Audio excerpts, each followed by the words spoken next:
Hi, and welcome back to my YouTube channel or my Facebook page. You can find me on Facebook at Earthquake Forecasting with Mikkel.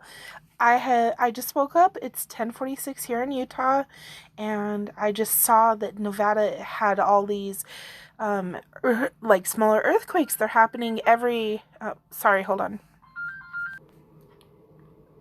Sorry, my telephone rang. My boyfriend's telephone rang.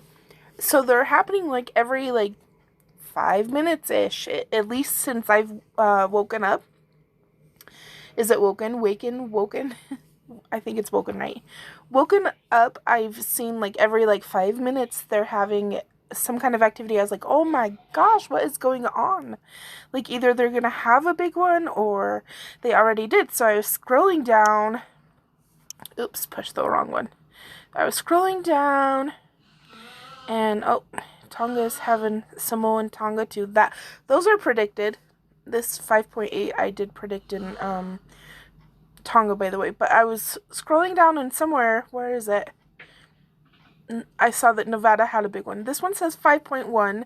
That's not the big one. Okay, 6.5. Nevada just had a 6.5 earthquake. First, it was Utah with a 5.6. Then it was Idaho with a 6.5. This month, it's Nevada with a 6.5. All in the midst of this corona stuff, scaring all of us to bits. That's pretty crazy. That is really crazy. And because of this information, I'm putting the entire western part of the states on a watch this week for sure. Anything from Montana, Wyoming, Colorado, New Mexico, Texas, going over to the western parts of the West Coast in California along the ocean. I am going to put all of these states on a watch just because some kind of shift is happening. We don't really know what it is. I do have a theory that I'll go over in just a minute. And the reason I'm mainly putting this watch on is because Utah has a very old fault that has been overdue for a larger earthquake for a long, long time. And also with the energy pulling in, you can see it pulling in. Now this is, I've talked about how this works before in my other videos. If you're new to viewing this videos, hold on, one more distraction. Okay, sorry about that. My boyfriend was just coming in the room, so I was like, be quiet, I'm making a video. He was like, okay, I'll be back, I gotta go buy paint. So anyways, I've talked about this in my other videos. The energy pulls from Alaska down into the United States through Canada, and I'm not the only one who thinks this way. This was actually, I'm trying to turn this thing around. There we go. That was actually method originally created by Dutchsinse. You can also find him on YouTube. And that's kind of like a common thing that forecasters use to forecast. I did not see this Nevada one coming. It was kind of on my list because they had about 3 earthquakes maybe a week for a while. So it was kind of on my list. Like, I was kind of watching it, but I was not expecting this. It had been put on my list before though. Recently. But anyways, so there is energy definitely coming from Alaska. You could see how it's coming in from Washington, a 2.3 in Washington, or 2 in Washington, 1 in Canada. Yeah, that's in Canada. And then you can see, let's see how active Idaho is. Idaho is not very active, and that actually concerns me a little because when Idaho is not active, I noticed this the Salt Lake area picks up in activity more. We did have one yesterday that was a 2.6, 2.3. I guess they downgraded it. And then Montana is another thing I watch to tell me that there's activity in Utah and they've recently had one. I don't want to, I'm not trying to scare anybody. I guess I live in Utah, so it's an emotional subject for me. I would just be prepared, have an action plan. I have been waiting for something to happen in this area for about 1.5 years. I actually, before our big earthquake, I had told my Facebook page, I was like, we're gonna have an earthquake soon, because we're just all waiting for that main fault to rupture along the Wasatch Fault area. If there was ever a time that the Wasatch Fault area would rupture, it's this year. I'm not gonna pinpoint it like exactly when, but I would just say that the chances are higher this year. It might not be for several years. You don't know. You just never know for sure. I sometimes make certain forecasts that I will tell you for sure, like, okay, I'm pretty sure it's gonna happen, but it's harder to forecast the middle of the USA for me. Anyways, like I said yesterday, there's still not anything coming in this area, and that is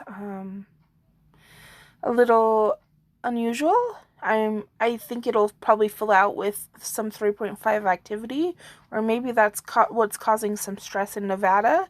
I don't know. The thing about Nevada that's also interesting is it's happening along the Walker Lane Fault, which is kind of like a newer fault that they haven't exactly mapped yet, but they think it comes kind of from this area and goes up along into Nevada and into California again, or something along that area. And it's supposed to be, they think that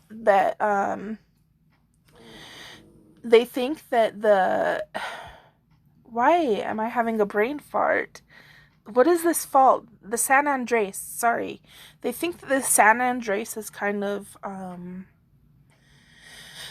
locked, and it's sending its energy now into the Walker Lane Fault, which is kind of like along this area.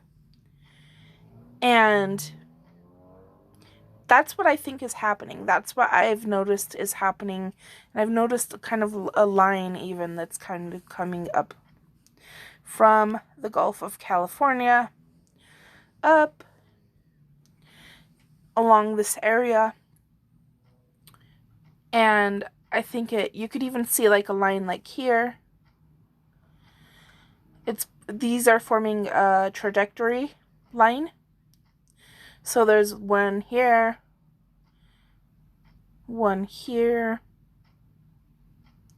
and then one here. You can kind of see like it's following a line. This is kind of off of the line a little bit, but you can see the energy is coming from that way. I'm sorry, I think this video so far is kind of a mess, but so let's try to forecast the rest of the world. A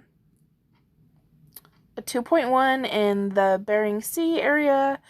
Usually the Bering Sea area, as for the Dutch SINS method in mine, is a good place to tell you kind of what's coming into Alaska. They may see a bigger one, and then Alaska sees one that's slightly smaller before coming down into the USA. And all this seismic energy is following plate boundaries, which you can see in the white line here. So going back down, if we were to see another big one in this area, that might send extra energy up here, but it looks like there is not today. So that is good. It all just follows this plate boundary. Now, I told you guys a couple days ago that we would have some in this corner area, right where it makes a bend. And it looks like we had a 5.8 and a 5.2 in the Samoa and Tonga area. Yeah. And it looks like we've had another one out here. What territory is that? The Fiji region. So that makes total sense. Let's see when these happen, because I bet you, if I'm gonna guess, this one happened first, these happened next, and then the one in the middle happened right here.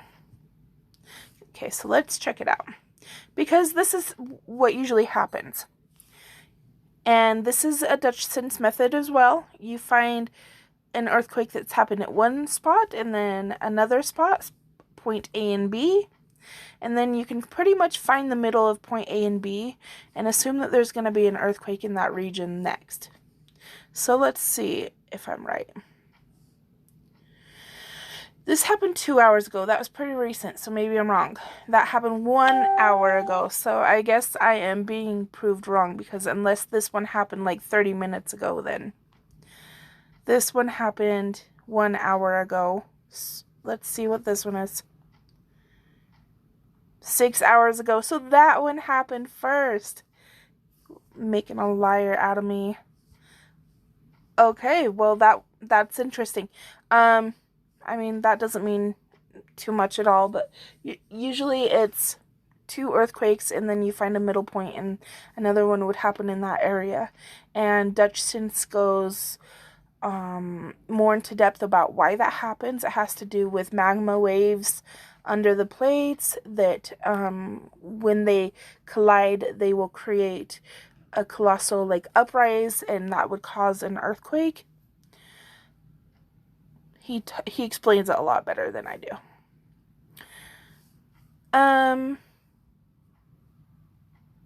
So this part, I would assume, because of this reason, that this one was actually the first one that happened. I would just assume that this place is very active for some reason along this bend. Last week, New Zealand was really active. The week before that, Papua New Guinea was very active.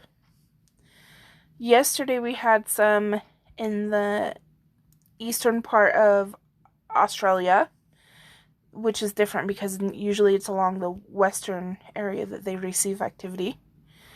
So this place is really active. Let's see if there's anywhere else that has had a big earthquake. A moderate to high earthquake, I should say. I would consider a big earthquake above 7. So we're not quite there, but a moderate to high earthquake. It looks like just in the United States. So, okay, let's see how deep these are. Because from this, I would just assume there may be more activity in this area. I don't see it. It will, of course, travel up slightly to other places. I assume that we might get like a 4.5 or up in this area as it travels up. But as far as another moderate to high one, maybe just it'll stay in this area. If it's deep enough, it'll go into some other place. So let me just check and see how deep these are. 600 kilometers. That is for sure really super deep. Super, super deep. Super duper duper duper deep. That's crazy deep. I've not seen one that deep in a long time. So this one, and I don't have the map to do it. You would have to use a Dutch sense globe to do this, because I don't have the technology that he has, because his program is really cool. And I think he coded it. I think he's the one that invented it too. But you would have to go to the other side of the world, because when they're that deep, you have frequency traveling through to the other side of the planet, and it's not something that, it sounds crazy. It sounds absolutely bizarre, like you can't believe it at all. but it's been proven time and time again. If you want to go watch Dutchsinse, he's made videos that have proven himself right about this technique time and time again. And it's all just because frequency is traveling places. And when you have earthquakes above 300, you can assume that they could pop up on the other side. And this one is 600. That is super deep. I don't know yet exactly what else that means. I mean, would one this deep potentially cause us to have the one that we had in Nevada? I mean, are they related somehow? I don't know. These are all questions that I ask myself, and I learn by asking questions, and that's how I've kind of figured out a lot of this, is by asking good questions. So I never stop asking questions. And if you have a theory, let me know. Okay, so this one is 10 kilometers. That is pretty shallow. This one is 10 kilometers. That's pretty shallow. And this is 26 kilometers, still pretty shallow. So no wonder why that you've had a huge one here and then a few that have popped up right there. I would not be surprised if another one popped up in this area, or if 1 to 3 more. 600 kilometers in depth is mega deep. Mega deep. This is going to come up. This is going to come to here. This is going to come up into Japan. Maybe Japan might experience another 6.0. It's going to come up into here. Maybe we'll get the one in Russia that I've been saying that might happen fairly soon. No, we'll probably see like a 4.0 in Alaska. And then it will possibly trickle back down into here, heightening the activity that is already happening. There is already a ton of activity in the western United States. A good thing to watch is higher numbers coming to Alaska, and then they usually make an appearance kind of in like this area sometimes before coming down into along the coast of California, into California and the western states. I'm not really sure. I think I cover South America sometimes, but not really, not really interested lately, at least. I am not covering this part of the world, just because I don't have the time, and it's always so crazy that it's just like I'm not even watching. I did say that I expect something to come into this part of China, maybe even along in the eastern part of China. That's a possibility as well. But I think we've pretty much gone over. Excuse me, hold on. Oh, sorry. Yawning. I just woke up, so. I think we've pretty much gone over everything that I have to say. I'm putting California and Utah back on my little watch. You can you can follow my updates better on my Facebook page. You're welcome to follow me at Earthquake Forecasting with Mikkel. Mikkel is spelled MCKEHL. And I'd love to see you there, and you could definitely find a few more posts about activity there. And I think that concludes my update for today. I hope everybody has a good day and stay safe. Talk to you guys later. Bye.